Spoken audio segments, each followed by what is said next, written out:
बिस्मिल्लाहिर्रहमानिर्रहीम अस्सलाम वालेकुम। Welcome to animal success YouTube channel. Viewers, मैं हूं राना जैनुल आबिदीन और लोकेशन है जी डिस्ट्रिक्ट विहाड़ी। आज की वीडियो में हम बकरी पालने के हवाले से बात करेंगे कि किस बंदे को जो है वो बकरी फार्मिंग करनी चाहिए, किस इंसान को बकरी रखनी चाहिए, उसको कौन कौन सी चीज़ों को समझना ज़रूरी है। यानी ये बकरी रखना, बकरियों को पालना हर बंदे के बस की बात नहीं है। उस इंसान में कौन कौन सी खसूसियात का होना ज़रूरी है, किन चीज़ों की समझ का होना ज़रूरी है, जो बंदा जो है वो ये काम कर सकता है।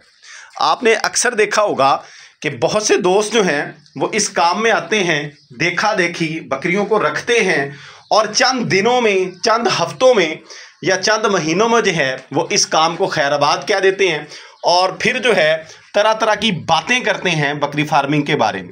तो असल में इस काम को कौन कर सकता है वो हम इस वीडियो के अंदर डिस्कस करेंगे। तो अभी ये तकरीबन 11 बज के चंद मिनट हैं, 11 बज के कोई 10-15 मिनट होंगे, 11 सवा 11 का टाइम है। छुट्टी का दिन है तो दोपहर में जानवर जो हैं इन्होंने चारा शरा खा लिया, एंजॉय कर रहे हैं अपना। तो अभी भी देखें, ये अप्रैल का एंड है तो जानवर जो है बाहर बैठ रहे हैं, यानी इस तरह के मौसम में बैठ रहे हैं जिधर कुछ धूप भी है, कुछ साया सा भी है, तो अपनी मर्ज़ी से अंदर भी आ जाएंगे। हवा भी अच्छी चल रही है, ताज़ा और साफ़ पानी मौजूद है इन जानवरों के लिए हमा वक्त जो है। तो ये ज़रूरी है कि आपने जो है अपने जानवरों को हर वक्त पानी की अवेलेबिलिटी ख़ास तौर पे गर्मी के दिनों के अंदर ज़रूर देनी है। दूसरी साइड पे भी पानी मौजूद है ताकि डिहाइड्रेशन का ये शिकार ना हो, जब इनका जी चाहे ये पानी पी लें।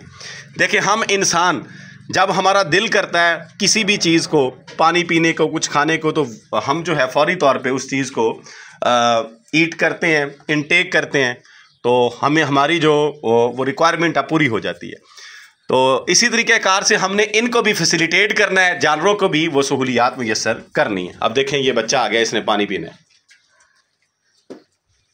ये ले, ये पी रहा है। अब कुछ दोस्त जो होते हैं वो दिन में 2-3 मरतबा पानी जानवरों को पिलाते हैं, जो रवायती तरीका कार ऐसे परमानेंट नहीं रखते। तो अब देखिए, प्यास इसको अब लगी है, हम घंटे बाद, 2 घंटे बाद या 3 घंटे बाद पानी इसको पिलाएंगे तो उतनी देर ये टेंस रहेगा, डिहाइड्रेट रहेगा, पानी की कमी का शिकार रहेगा और इसको जो है वो वाली जो कह लें कि ग्रोथ ये हासिल नहीं कर सकेगा जो इस तरीके कार से ये कर लेगा। एनी हो, अच्छा, अब बहुत से दोस्त जो हैं वो बकरियां रखते हैं, लेकिन उनको ये पता ही नहीं होता कि बकरी के मसाइल क्या हैं, किस सूरत हाल में बकरी जो है वो किस बीमारी का शिकार हो जाती है। अगर वो किसी बीमारी का शिकार हो जाए तो उसका इलाज कैसे करना है। अक्सर दोस्त जो हैं इलाज से घबरा के बकरी फार्मिंग को छोड़ देते हैं।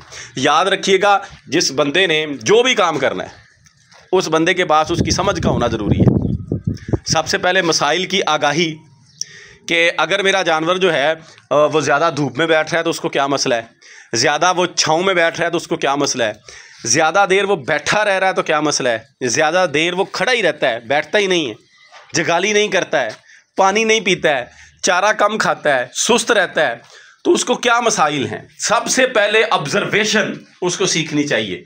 जिस बंदे को अपने जानवर को देख के ये मसले का पता नहीं चलता है कि मेरा जानवर वो ठीक है या किसी मसले का शिकार हो चुका है, किसी बीमारी का शिकार हो चुका है, तो फिर जो है वो बंदा बकरी फार्मिंग नहीं कर सकता। वही बंदा कर सकता है जिसकी ऑब्जर्वेशन कमाल की हो, कि वो बाड़े में आए, अपने जानवरों के पास आए तो उसे आते ही फील हो जाए कि मेरा फलां जानवर जो है वो रूटीन से हट के एक्ट कर रहा है, उसको कोई ना कोई मसला है। फिर जो है वो उस मसले की निशानदही करने की कोशिश करता है कि किस मसले का शिकार है मेरा जानवर, और फिर उसके बाद उसका पॉसिबल ट्रीटमेंट क्या है, उसका हल क्या है, ये भी उस फार्मर को आना ज़रूरी है। और उन पॉसिबल ट्रीटमेंट्स के अंदर बेशक आपको मेडिसिन का, अद्वियात का नहीं पता, आपको यूज़ करने का पता होना चाहिए। आपको ये ज़रूर पता हो कि इंजेक्शन कैसे लगना है। सबसे पहले जो है आपको टेम्परेचर का नोट करना आता हो। जो बंदा बकरियों को रखे उसे थर्मामीटर का इस्तेमाल, इसका टेम्परेचर जानवर का कितना है, 103, 103 एक्यूरेट टेम्परेचर है बकरी का। 103 के ज़्यादा होगा तो बकरी जो है वो बुखार की जानिब जाएगी, फीवर होगा, टेम्परेचर अप होगा, बिलो जाएगा तो टेम्परेचर डाउन होगा। अब देखें, वो जानवर अभी भी धूप में बैठा है, तो अभी ये मौसम जो है मतलब अपनी मर्ज़ी से जानवर बैठे हैं। बहरहाल फिर जो है आहिस्ता आहिस्ता बीमारियां जैसे जैसे देखें, ये जो लाइफ स्पैन है जानवरों का, इंसानों का, इसके अंदर दुख सुख, बीमारियां, अद्वियात, ये सारा कुछ सर्कट चलता रहता है। समझदार इंसान वही है जो एक दफ़ा जिन मसाइल में से गुजरता है फिर उनकी कंप्लीट इंफॉर्मेशन, कंप्लीट आगाही जो है वो हासिल कर लेता है कि ये बीमारी थी, इसका ये ट्रीटमेंट किया तो कितने % जो है वो इलाज हुआ, कितने % रिकवरी हुई, कौन सी मेडिसिन किस सूरत हाल में अच्छा असर रखती है। बहुत से दोस्त इसी वजह से भागते हैं कि जब जानवर बीमार होता है वो डॉक्टर्स को बुलाते हैं, खुद मेडिसिन में दिलचस्पी नहीं लेते, ट्रीटमेंट में दिलचस्पी नहीं लेते। डॉक्टर एक दफ़ा आके सुबह इंजेक्शन लगा गया, कहता है शाम को लगाऊंगा। शाम को बंदा 2-3 दफ़ा या कॉल करता है या अगर करीबी है तो उसके पास जाता है कि आके मेरे जानवर को इंजेक्ट कर दें, इंजेक्शन लगा दें और वो डॉक्टर जो है वो नहीं आते। जारी बात है कि उनके और भी बड़े मसाइल होते हैं, कई जगहों पे उन्होंने आना जाना होता है। तो बंदा जो है वो इस तरह की सूरत हाल से तंग आ जाता है कि यार ये क्या, मैं किस मुसीबत में फंस गया हूँ। तो इस सूरत हाल का मैंने पहले भी एक दफ़ा बात शेयर की थी, मैं फिर कर रहा हूँ कि मैंने जो है जब फर्स्ट टाइम बकरी लेके आया तो मुझे भी इंजेक्शन लगाना नहीं आता था। तो बाई चांस वो बकरी मंडी से ख़रीदी और आ भी बीमार गई। तो मैं एक दफ़ा दोस्त थे उनको बुलाया, उन्होंने इंजेक्शन लगाया। उसके बाद जो शाम का इंजेक्शन है, मैंने इंजेक्शन कोई 2-3 ज़ाया कर दिए लगाना सीखते सीखते, लेकिन शाम का इंजेक्शन मैंने खुद लगाया। फिर जाहिर बात है कि 2-4 दफ़ा डरते डरते यूज़ किया, सिरिंज इस्तेमाल करना नहीं आती थी। लेकिन देखें, डर तभी उतरेगा जब आप बार बार चीज़ की प्रैक्टिस कर लेंगे। तो फिर अल्हम्दुलिल्लाह आहिस्ता आहिस्ता चीज़ें सीख ली कि ड्रिप लगाना भी सीख ली, सारी चीज़ें जो है वो खुद सीखी हैं। यानी देख के जब भी कोई चीज़ यूज़ करवाते थे किसी दोस्त से, किसी डॉक्टर से, तो फिर जो है दोबारा उसकी रिहर्सल जो है उसकी प्रैक्टिस में खुद ज़रूर करता था ताकि वो चीज़ जो है वो मेरे लिए इजी हो जाए। और फिर शुरू में मैं चीज़ें लिखता था कि कोई ट्रीटमेंट किस सिम्टम में इस बीमारी कौन सी है और इसका ट्रीटमेंट मैंने क्या किया और वो जानवर जो है कितने % उसकी रिकवरी हुई। अब तो मैं नहीं लिखता चूँकि चीज़ें आहिस्ता आहिस्ता इंसान को याद होने लग जाती हैं। तो वही बंदा जो है ये फार्मिंग कर सकता है जो इन चीज़ों को स्टेप बाय स्टेप सीखना शुरू कर दे। स्टेप बाय स्टेप जो है उन चीज़ों को सीखे। फिर ये इस तरह की सूरत हाल ऐसी नहीं बन जाती।